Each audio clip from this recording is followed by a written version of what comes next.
Major Zabuja. Na and that will hold you one answer or one for.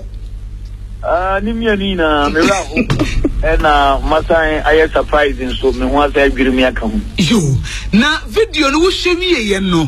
When you see, I was say, I was your video no shafiano, no quenning a minimum, or shafia appeal to our emotions.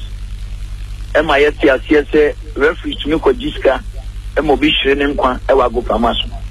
And this will be Bobol Mokronwa. Then if I said the watches can hear movie. On my background to May 9 disaster. Now here you know Moshiro Monquamfonia.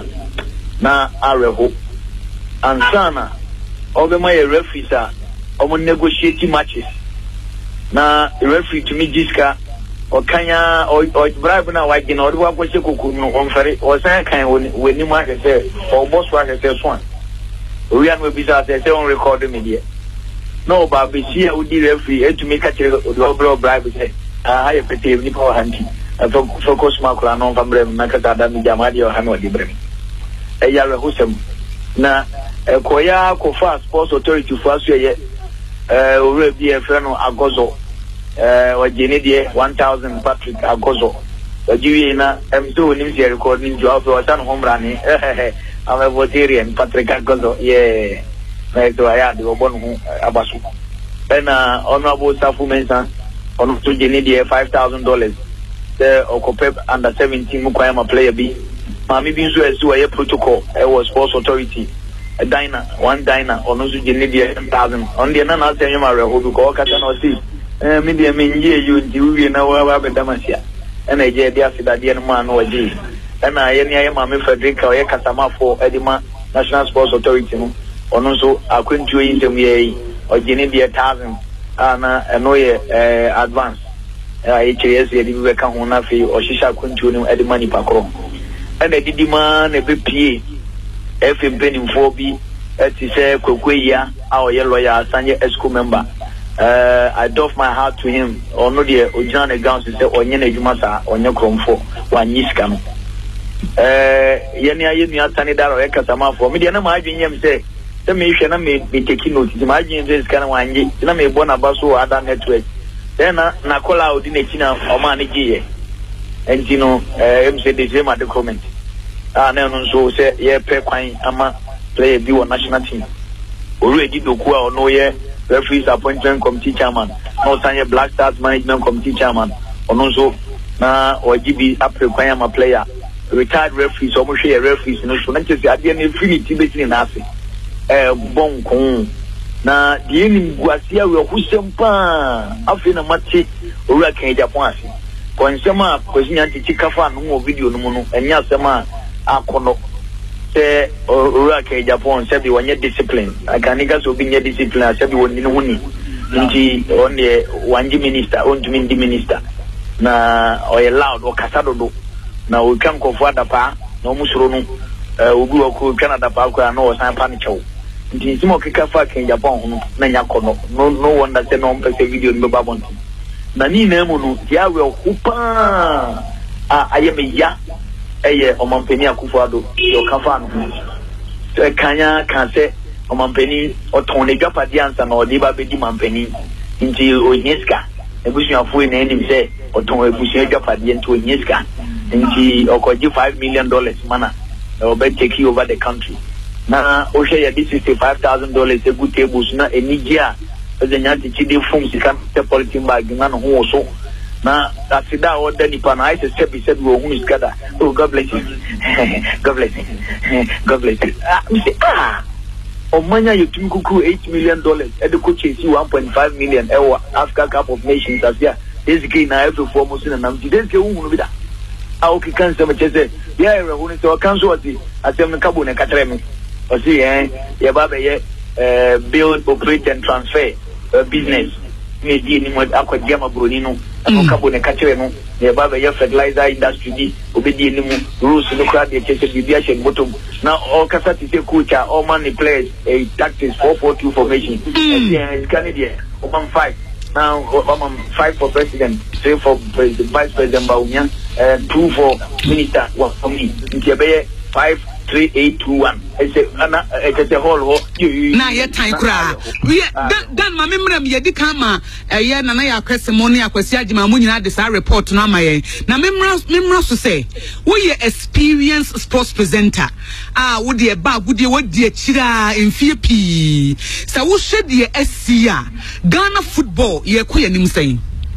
Mami baby ayana amanyofo no hunahuna omo ho.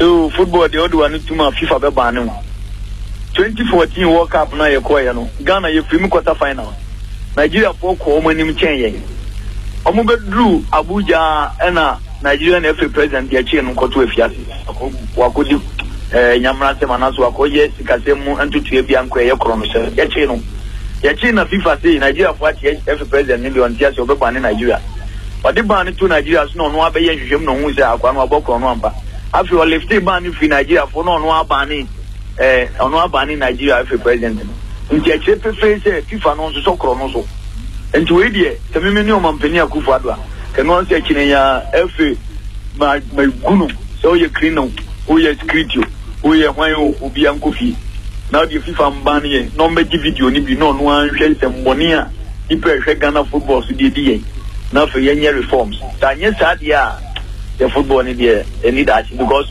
almost all our referees have video no why na go di match me na me go di match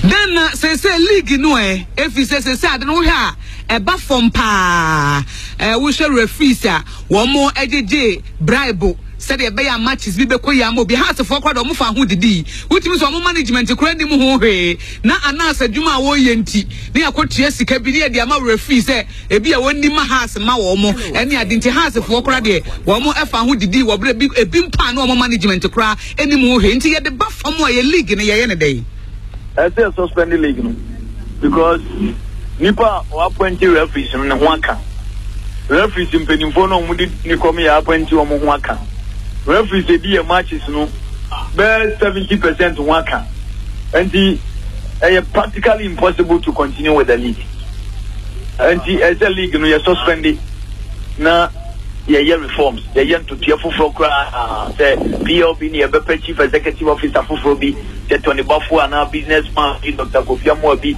say una ye CEO PLB na ye secret ni omam anya za dia ye football ni dia anwene so yo dan ye be dance pi se woni atwetwe nkomo yirim se wo ba bebre wo ho akina no woni etiefo e be twetwe nkomo owura dan kwaku yeboa awo ye sports presenter e wo Peace FM wo ko share video ni bi eno no so de na mane ball amaye no abusiafo ya kwanza mfufuro mu aga na mampanya kopie mu asante mantem akotwa nwoma mu a enei usha eremushan gina bia wo asante mantem mu a mekire Kumasi airport wa wo mo e ba be ye runway fufuro e wo kama ya extension je so betrem and afei new terminal omo eba be see a die fine so e wo na yera samse kwa menyame che wa santema ntemu a dwumadie yi kwaso nyina na wo bia wo to ansem ne so same ma adwo yi ye ni amenya ba to asoma yi medasi ye nyina nim se obepie mu Kumasi airport a e wo mso ya twere so Kumasi international airport na obi a woni international airport bia hu se Kumasi no e ye twere kakra na twere na nya bia international airport no pre ba ko pe the say because the posumi etuenu ennan ye dey enimu yi it is a few you dey enimu yi the bia antia ye because all thing be equal ye bet my friend said Kumasi international airport where phase 2 Kumasi airport project and no extension works I know a runway and after construction of a new terminal building that cost to or mine 66,365,000 euros. That project and the day and I can't amount penny Nana the Danko Kufuado and Minister for Aviation Yamame Apprentice Adapa or no PMWAFE Airport Managing Director after Santama Tamaswa for the 3 members of Parliament a bit PMWA Yebia or Mampenini Nana Ado Dankwa Akufu Ado. Expansion of this airport is a critical part of government's vision to expand the frontiers of the aviation industry in the country and to realize the dream of making Ghana an aviation hub in West Africa. It is widely acknowledged that Kumasi is not only Ghana's second largest city, but also a major and strategic business destination in West Africa. The present state of this airport does not befit such a status.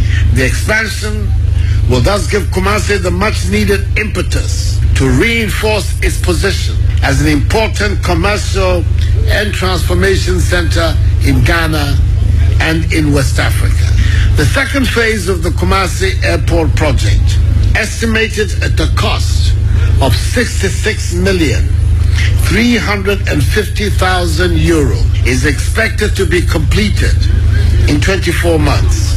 Funding for this project has been secured, and so there should be no excuse for any delays to generate cost overruns. With widespread youth unemployment being the greatest threat to our democracy and the stability of our nation, the implementation of this project will undoubtedly create a sizable number of jobs for masons, welders, plumbers, steel benders, painters, electricians, tilers, carpenters, and other workers. A total of some 1,200 direct and indirect jobs will be created by this expansion.